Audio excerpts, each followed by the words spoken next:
Tout le monde dit le dialogue, c'est le secret. Communiquer, c'est le secret. Dans le couple, il faut savoir se parler. Il faut savoir communiquer. Il faut savoir écouter. Il faut savoir. Tout le monde raconte des choses sur la communication et on est tous d'accord avec ça. Savoir se parler, c'est fondamental. Mais il y a un piège dans lequel pratiquement tout le monde a eu à tomber à un moment donné ou dans lequel la plupart des personnes tombent encore jusqu'à présent.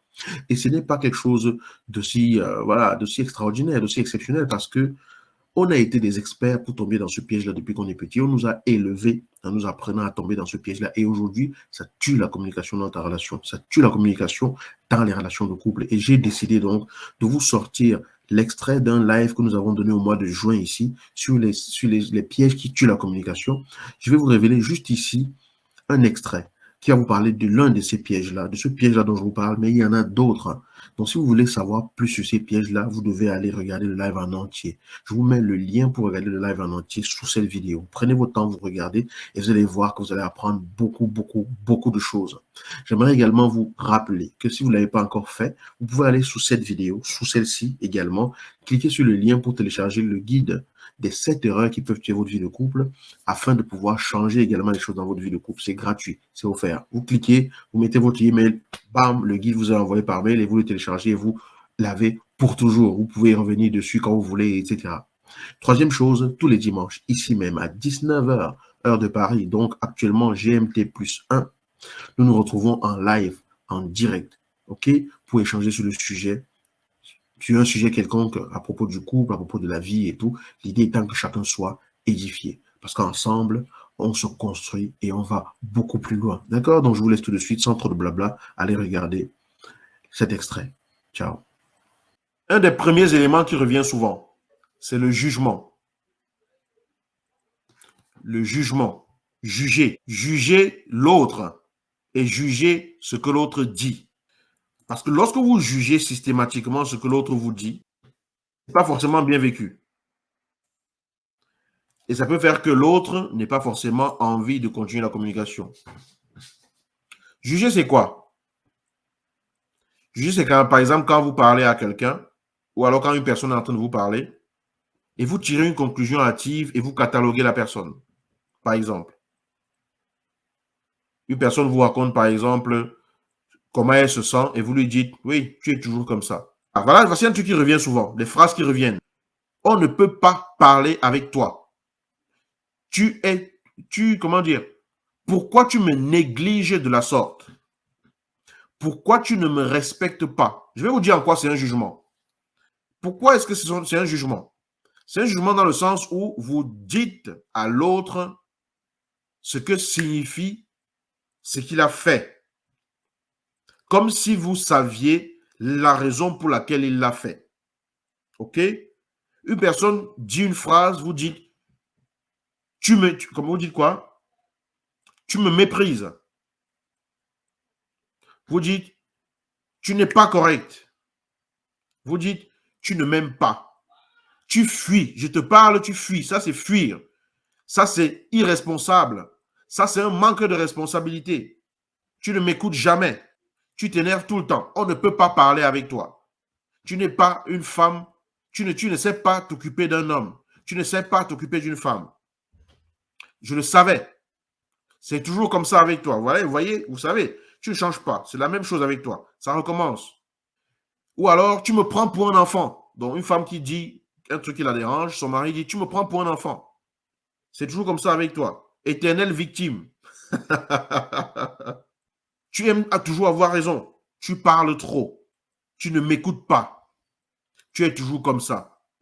Tu aimes trop te plaindre. Oh oui, ça c'est ça c'est excellent.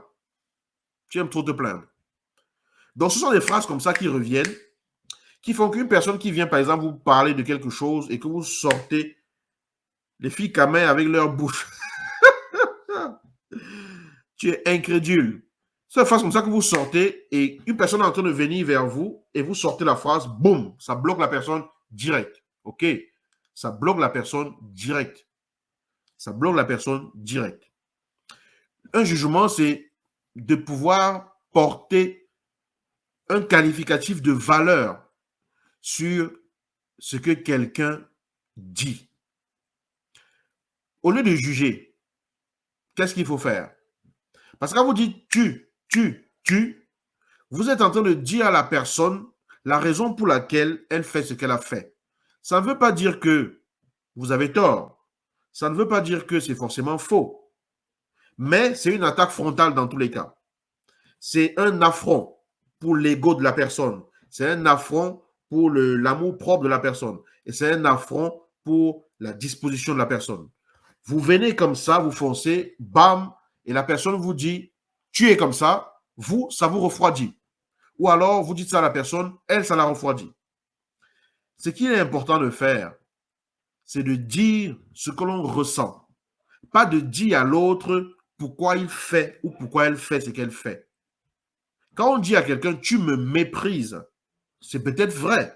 Il y a des gens qui méprisent vraiment. Mais je parle d'une communication où vous parlez à quelqu'un, la personne ne répond pas, et vous dites, il est méprisant. Il ne répond pas. Je lui parle, il ne répond pas. Ça, c'est du mépris, ça. Qui vous dit que la personne ne vous répond pas parce qu'elle vous méprise? Là, j'enlève les situations où on voit clairement le mépris. Parce que quand on vous méprise aussi, vous pouvez voir qu'on vous méprise. Mais vous parlez à quelqu'un, vous dites, ah, je parle à un mur. On ne peut pas parler avec toi. Tu me méprises. Tu ne m'écoutes jamais. Tu ne prends pas en considération ce que je ressens. Ça, c'est des jugements. OK? Une femme qui vient, par exemple, parler à son mari, et son mari, lui, ne réagit pas beaucoup. Il ne dit rien, ou elle lui raconte plein de choses qu'elle a vécues. Il ne dit pas grand-chose et tout. Elle se sent frustrée et elle dit, tu m'écoutes jamais. Tu me méprises. Tu ne me considères pas. Ça, c'est des jugements. Tu ne me considères pas, tu ne m'écoutes jamais, tu me méprises, tout ça là. Parce que quand je te parle, tu ne dis rien. Ça, c'est des jugements. Et dans beaucoup de cas, ce n'est pas forcément que la personne vous méprise. OK? Parce que parfois, quand vous avez plein de choses à dire, l'autre en face, lui, il est en train d'intégrer ce que vous dites. Si vous observez bien les choses, vous allez voir que ce n'est pas toujours que les hommes arrivent à communiquer comme les femmes. Ce n'est pas toujours. Si vous voyez des hommes en train de se parler entre eux et des femmes en train de se parler entre elles, vous allez vous rendre compte que les femmes, quand elles parlent entre elles, parfois elles se coupent la parole entre elles, elles rebondissent sur ce que l'autre a dit entre elles, et ça ne les gêne pas parce que c'est comme ça qu'elles fonctionnent. Dans beaucoup de cas, toutes ne sont pas comme ça parce qu'on a tous une part masculine et une part féminine, ok? Mais lorsque votre part féminine est plus développée et est prédominante, c'est parce que vous êtes une femme que c'est comme ça. Et justement, quand cette part féminine-là est développée et est plus présente, et parce que vous êtes une femme, vous avez tendance à être dans le lien, à être dans la connexion, à être dans la relation. Et du coup, on peut avoir tendance à exprimer. D'accord? Donc, en gros, c'est pour dire que parfois, il y a des gens qui ne répondent pas parce qu'ils vous méprisent ou pas parce qu'ils ne vous considèrent pas, mais parfois parce qu'ils ne savent pas quoi dire ou qu'ils ne savent peut-être pas comment gérer tout ça ou qu'ils se disent, c'est pas une question que tu m'as posée.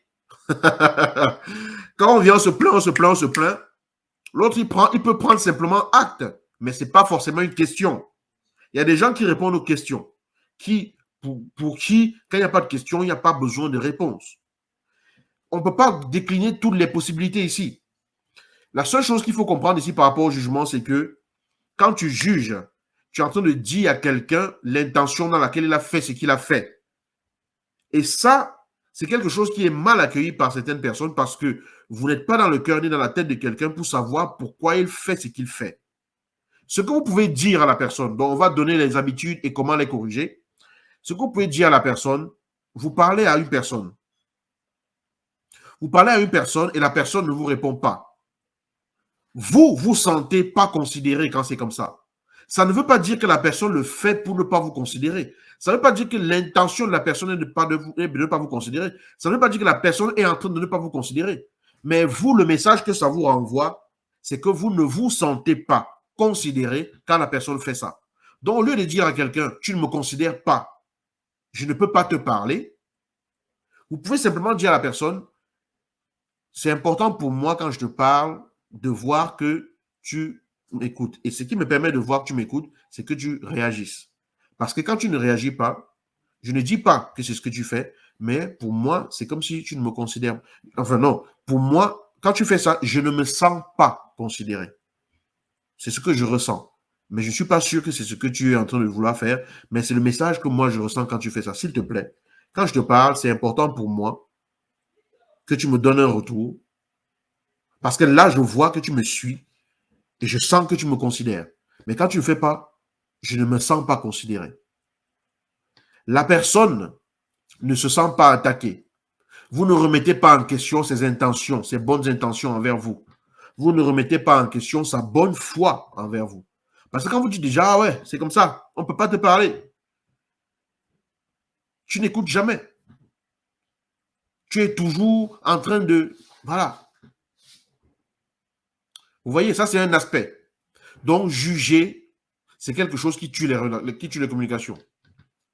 Juger aussi, ça peut être quoi? Ça peut être qu'une personne vient vous dire quelque chose qu'elle traverse ou vous partage quelque chose et parce qu'elle vous dit ce qu'elle vous partage, vous la jugez parce qu'elle pense comme elle pense. Vous n'êtes pas le Dieu de l'autre pour le juger parce qu'il pense comme il pense. Quelqu'un qui arrive à vous dire quelque chose qu'il a sur le cœur ou qu'elle a sur le cœur n'attend pas de vous un jugement. Elle attend de vous de l'écoute. Et si quelqu'un voit que vous l'écoutez vraiment sans juger vraiment la personne qu'elle est, elle vous parlera plus facilement. Quelles sont les personnes à qui on parle plus facilement? Les personnes face à qui on ne se sent pas jugé. Les personnes qui ne sont pas susceptibles de vous juger. Quand vous savez qu'une personne ne va jamais vous juger, mais simplement comprendre la situation dans laquelle vous êtes, comprendre l'état dans lequel vous êtes et vous écouter, vous pouvez parler librement à cette personne. On est tous humains. Donc, quand vous vous mettez à juger votre partenaire, sachez que votre partenaire peut aussi trouver plein de choses à vous pour juger. Donc, pour atteindre un autre niveau de communication, il est important de dépasser le jugement. De ne pas dire oui, tu dis ça parce que tu es comme ça. Tu dis ça parce que tu es radin. Tu dis ça parce que tu es ceci, tu es cela. Il ne faut pas juger. Il est important de ne pas juger. Quand on ne se sent pas jugé, on se sent compris et écouté. Au moins écouté. Il y a beaucoup de gens qui ont besoin simplement d'être écoutés. Et la meilleure façon d'écouter quelqu'un, c'est de l'écouter sans jugement. On peut juger sans dire quoi que ce soit, mais on peut juger aussi en ayant des attitudes d'agacement. Donc, pas de jugement. Si tu veux atteindre un niveau de communication élevé dans ton couple, ne juge pas ton partenaire quand il vient te dire quelque chose. Donc, l'exercice que vous allez faire à partir d'aujourd'hui, c'est de mettre vraiment l'intention, parce que c'est l'intention à la base qui va vous aider à arriver. De vous dire, OK, quel que soit le sujet qu'il aborde, quel que soit le sujet qu'elle aborde, je cherche vraiment à comprendre ce qu'elle veut me dire. Et je ne juge pas. Tu es qui pour juger? Si ton partenaire vient te dire qu'il y a quelque chose qui s'est passé au supermarché et qu'elle a insulté quelqu'un, et que tu te mets à dire, mais non, c'est quel comportement ça? Quel genre de femme est-ce que tu es? Tu insultes les gens comme ça, tu as pensé à moi, tu me fais honte et tout ça là. Ça, c'est un jugement. C'est un jugement. Peut-être que la personne vient vous dire ça parce qu'elle n'est pas si fière d'elle de se comporter comme ça. Mais c'est juste qu'elle sent qu'elle a l'impression que c'est à vous qu'elle peut se confier par rapport à cela. On accueille d'abord la personne. C'est d'abord l'accueil. On ne juge pas. Les jugements tuent. Parce qu'elles veulent parler à quelqu'un de neutre qui n'est pas de leur famille, ni de leur entourage et tout, en qui elles ne vont pas trouver de jugement. Pourquoi est-ce que les gens partent chez le médecin? Vous allez chez la gynécologue, vous vous allongez, vous écartez les jambes et regardez entre vos jambes et tout. Pourquoi vous n'avez pas peur qu'elle vous juge? Pourquoi vous ne faites pas ça avec vos copines? Les hommes, ils vont chez l'urologue, il leur fait le toucher rectal, c'est-à-dire qu'il met le doigt dans l'anus pour analyser la prostate et tout ça là. Pourquoi vous n'avez pas peur qu'il vous juge? Même si vous avez un peu honte ou même si vous avez un peu comment dire, de pudeur et tout ça et que vous devez passer par là, pourquoi vous y allez? Pourquoi vous ne dites pas à votre copain ou à votre ami, viens regarder et tout? Pourquoi vous allez chez le psychologue dire ce qui vous dérange? C'est parce que vous savez que vous allez être écouté. Parce que ce sont les gens qui sont censés être à l'écoute de ce que vous vivez et pas dans le jugement. Quelqu'un qui vient avec un problème vient pour être accueilli avec son problème, pas pour être jugé à cause de son problème. Donc, partons du principe qu'on est tous des êtres humains. Tous. Il n'y a pas quelqu'un de parfait ici. Ceux qui sont parfaits ne sont pas sur la terre. Dieu n'est pas ici. Hein. Vous n'allez pas entrer dans votre salon voir Dieu assis dans votre canapé et tout. Il n'est pas ici. Parce que la perfection, ce n'est pas ici là qu'on la trouve. OK? Les gens parfaits ne sont pas ici. Donc, il faut comprendre que tout le monde est humain et que quand l'autre vient exprimer ce qu'il a exprimé, c'est important qu'il ne sente pas le jugement. Mais quand vous avez déjà habitué quelqu'un à ce que chaque fois qu'il parle ou chaque fois qu'elle parle, vous jugez, c'est difficile de renverser la vapeur, mais ce n'est pas impossible. OK? C'est difficile de renverser la vapeur, mais ce n'est pas impossible. Et comment on fait pour renverser la vapeur?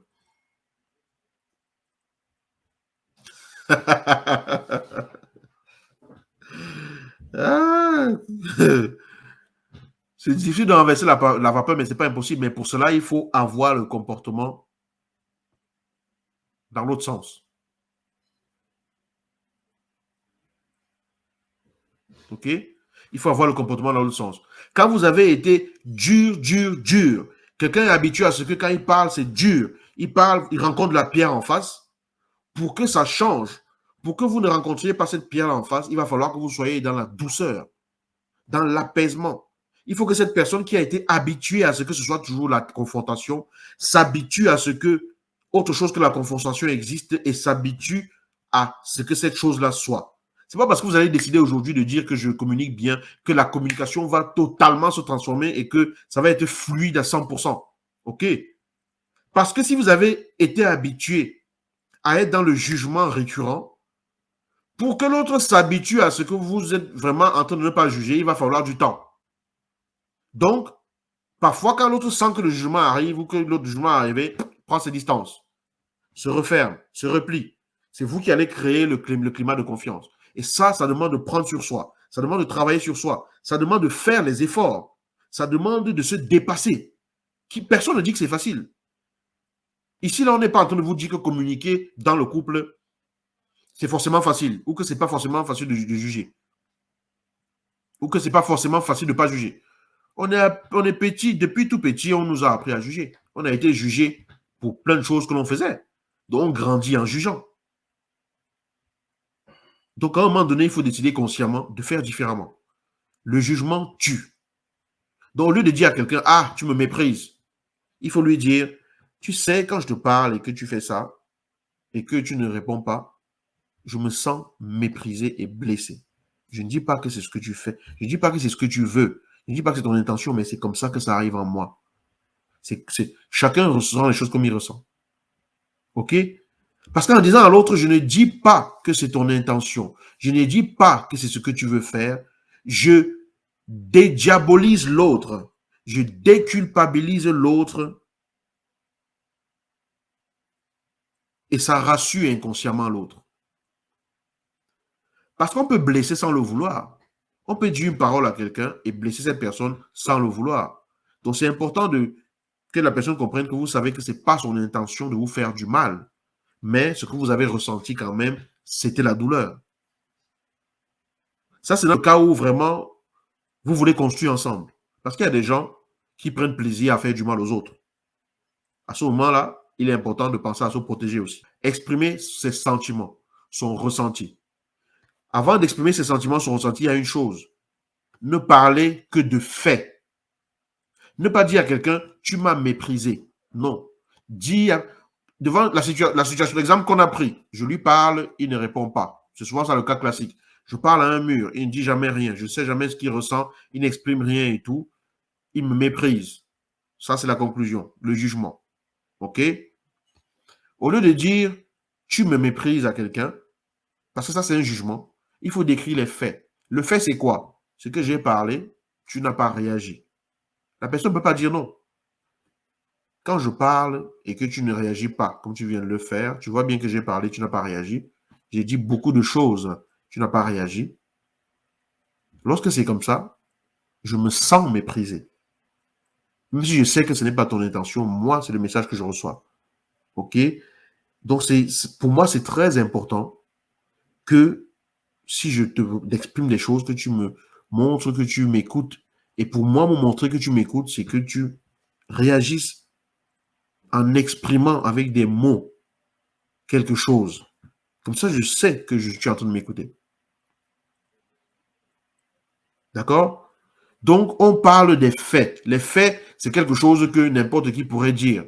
Un enfant pourrait dire, il a parlé, elle n'a pas répondu. C'est un fait. Il n'y a pas de jugement dessus, c'est un constat. Et on part de là pour dire ce que ce fait-là signifie pour moi. Ce que je ressens face à ce fait-là. Sans dire à l'autre qu'il l'a fait pour telle raison. Parce que je n'en sais rien. On ne sait pas ce qui se passe dans le monde intérieur des autres. En général. OK? Donc ça, c'est la première chose.